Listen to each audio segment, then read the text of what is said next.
अस्सलामुअलैकुम, welcome to सादरे vlog YouTube channel. आज की इस वीडियो में हम बात करने वाले हैं सऊदी इकामा हुरूफ के बारे में।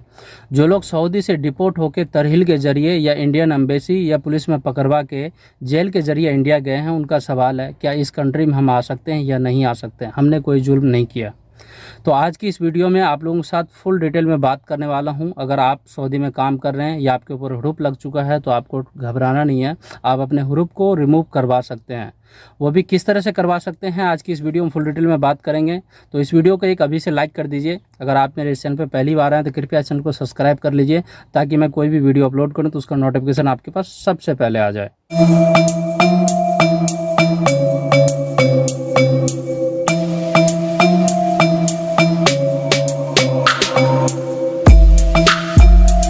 सबसे पहले हम बात कर लेते हैं कि ये हुरूफ होता क्या है और हुरूफ क्यों लगाता है। तो ये हुरूफ जो है आपके ऊपर एक मजबूरी में लगाया जाता है। अगर आप किसी भी कफिल या कंपनी के पास से आप काम कर रहे हैं और भाग जाते हैं, या आपको कफिल अच्छा नहीं लग रहा है, या आपको काम अच्छा नहीं लग रहा है, या आपको सैलरी टाइम से नहीं मिल रहा है, अगर आप भाग जाते हैं, कोई भी गलत काम करते हैं, या आपका इकामा एक्सपायर हो जाता है, किसी भी जुर्म में अगर आप पकड़े जाते हैं चेकिंग के दौरान, तो आपको सुरता महता ले जाके आपका फिंगर लगाया जाएगा। जो आपका कफिल या कंपनी है, अगर आप पे हुरूफ नहीं लगाया तो उसे बुलाया जाएगा और उसके ऊपर जुर्माना किया जाएगा। जब ये बंदा आपके पास काम कर रहा था, ये भाग गया, तो आपने हुरूफ क्यों नहीं लगाया और इसके खिलाफ जवाजात में कंप्लेंट क्यों नहीं किया कि यह बंदा मेरे पास काम नहीं कर रहा है। ये कोई गलत काम किया तो इसका जिम्मेवार आप हो, तो जुर्माना उसे भी पे करना होगा और आपको भी पे करना होगा। तो इसीलिए जो आपका कफिल या कंपनी है आपके ऊपर हुरूफ लगाता है, वो अपनी जान बचाने के लिए और अपनी जिम्मेवारी से पीछे हटने के लिए, ताकि आपका जिम्मेवारी उसके सर पे ना हो। 10% ऐसे हैं कफिल कंपनी को वो जानबूझ करके हुरूफ लगाते हैं, और 90% ऐसे हैं कि मजबूरी में वो हुरूफ लगाते हैं। अगर आप इस वक्त सऊदी में काम कर रहे हैं, आप अपने कफिल या कंपनी से आप भाग गए और आपके ऊपर हुरूफ लग चुका है, या आप अपने कफिल या कंपनी से नहीं भागे हैं, प्रेजेंट में हैं, काम कर रहे हैं और आपके ऊपर फिर भी हुरूफ लग गया। अगर हुरूफ लगे 15 दिन भी कंप्लीट नहीं हुआ तो आप अपने कफिल कंपनी को बोलेंगे इस हुरूफ को रिमूव करवाने के लिए, तो उस जो हुरूफ है आपका वो रिमूव हो जाएगा। उस हुरूफ को रिमूव करने के लिए वो अपने अफसर आईडी में लॉगिन होकर के आपका हुरूफ को रिमूव कर देगा।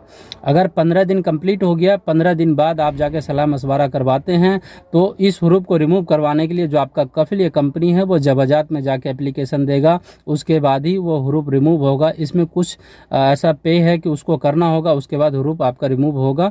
और उसके बाद अगर आप अपने कफिल या कंपनी को कहते हैं कि मेरे ऊपर हुरूफ लगा है, आप इसको हटवाओ, अगर वो आपकी बातों को नहीं मानता है और वो हुरूफ लगा दिया और आपकी सुन के राजी नहीं है, आप बेकसूर हो, तो इस केस में भी आपको घबराना नहीं है। आपको लेबर कोर्ट में जाके केस दर्ज करना है कि मेरे ऊपर इन्होंने हुरूफ लगाया, किस जुल्म में हुरूफ लगाया, मैं भागा नहीं हूँ, मैं इनके पास प्रेजेंट में काम कर रहा हूँ, ये गलत है। तो उसको बुलाया जाएगा और उसके ऊपर सख्त कार्रवाई की जाएगी और आपका हुरूफ रिमूव किया जाएगा।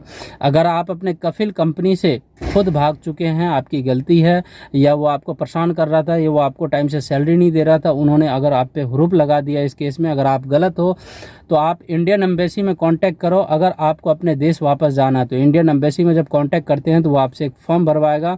फॉर्म भराने के बाद वो आपको टोकन नंबर जनरेट कर दिया जाएगा। उसके बाद जब आपका नंबर आएगा तो आपको बुलाएगा, फिर आपको तरहील भेजा जाएगा, आपका हुरूफ रिमूव किया जाएगा, फिर आप अपने पैसे का एक टिकट परचेज करेंगे, फिर अपनी कंट्री चले जाएंगे। अगर आप इंडियन एम्बेसी में फॉर्म भर रखे हैं, वो आपकी बात को नहीं सुनता है, तो आप सीधा किसी पुलिस में पकड़वा करके आप अपने देश जा सकते हैं। अगर एक बात खास करके आपको ध्यान देना है, अगर आप किसी भी पुलिस वाले को पकड़वाते हैं, वो पुलिस वाले आपको पकड़ के जेल में बंद करते हैं, आपका फिंगर लगाता है, आपका वाइट पासपोर्ट बनवाता है, तो इस केस में 101% आपको डिपोर्ट कर दिया जाएगा। आप लाइफ टाइम दोबारा इस कंट्री में कभी नहीं आ सकते हैं। अगर आ सकते हैं तो उम्रा और हज के लिए आ सकते हैं। इसका भी वीज़ा आपको बहुत मुश्किल से मिलेगा।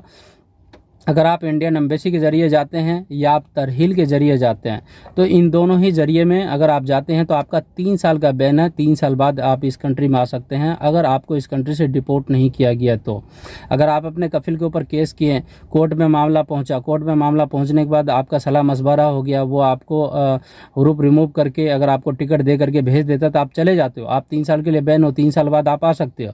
इसी तरह से आप डायरेक्ट तरहील जाते हैं, तरहील से आप आउट पास लेते हैं, आउट पास लेकर के चले जाते हैं तो इसमें भी आपका 3 साल का जो है ना बैन है। इंडियन एम्बेसी से भी जाने में आपका 3 साल का बैन है। अगर आपको यहाँ से डिपोर्ट किया जाता है तो उस केस में आपका लाइफ टाइम बैन है। अब आपका सवाल होता है कि मुझे डिपोर्ट किया है या नहीं किया है, किस तरह से पता करें।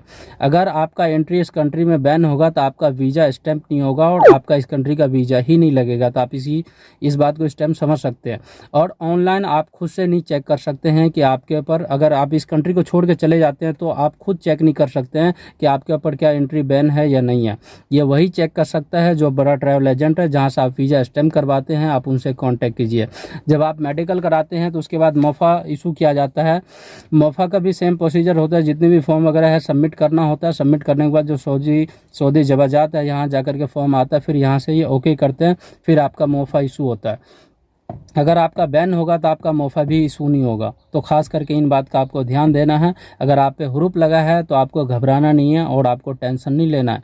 अगर आपको घर जाना है तो इंडियन एम्बेसी तरहील जाओ। अगर आपको घर नहीं जाना, आप जहां काम कर रहे हैं वहीं काम करो, जो करना आपको वो करो, अपने हिसाब से जैसा आपको समझ में आ रहा है आप उस हिसाब से काम कर सकते हो।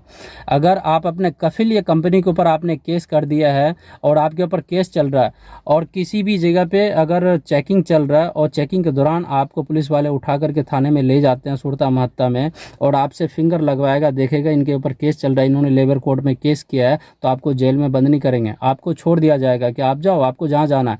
क्योंकि आपने पहले से केस कर रखा और आपके ऊपर केस चल रहा है, दोनों के आपस में फैसला होगा जो भी, उसके बाद ही क्लियर होगा। तो फिर ये आपको टेंशन भी नहीं लेना है और आपको बिल्कुल ही घबराना नहीं है। अगर आप इस वक्त सऊदी में काम कर रहे हैं और आपके ऊपर मुखालफा है, मुखालफा जैसे कि सपोज करो कि आपके ऊपर ट्रैफिक का मुखालफा है और उसके बाद आप भाग गए, आप पे हुरूप लग गया, आप तरहील से जा रहे हैं, तो कोई दिक्कत नहीं, आप जा सकते हो। ज़रूरी नहीं कि उस मुखालफा को आपको पे करना है, वो एक ट्रैफिक के हिसाब से हो गया, उनका कोई ज़्यादा बड़ी बात नहीं है।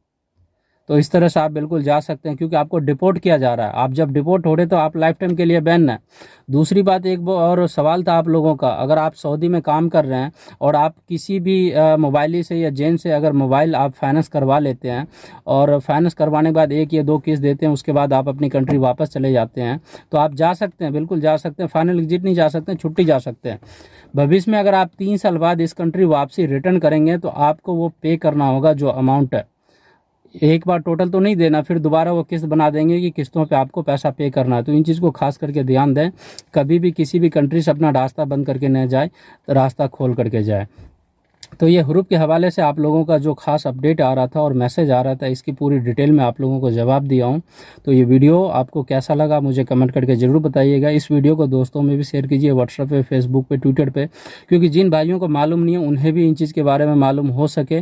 ज़रूरी नहीं है कि ये वीडियो या ये न्यूज़ सिर्फ हुरूप वाले के लिए, जो आदमी काम कर रहे हैं सऊदी में, ये उनके लिए भी है।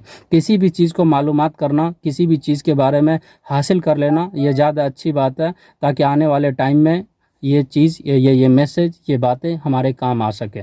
तो इस वीडियो को यहीं समाप्त करते हैं, मिलते हैं आप लोगों से किसी नेक्स्ट वीडियो में। तब तक के लिए खुदा हाफिज़।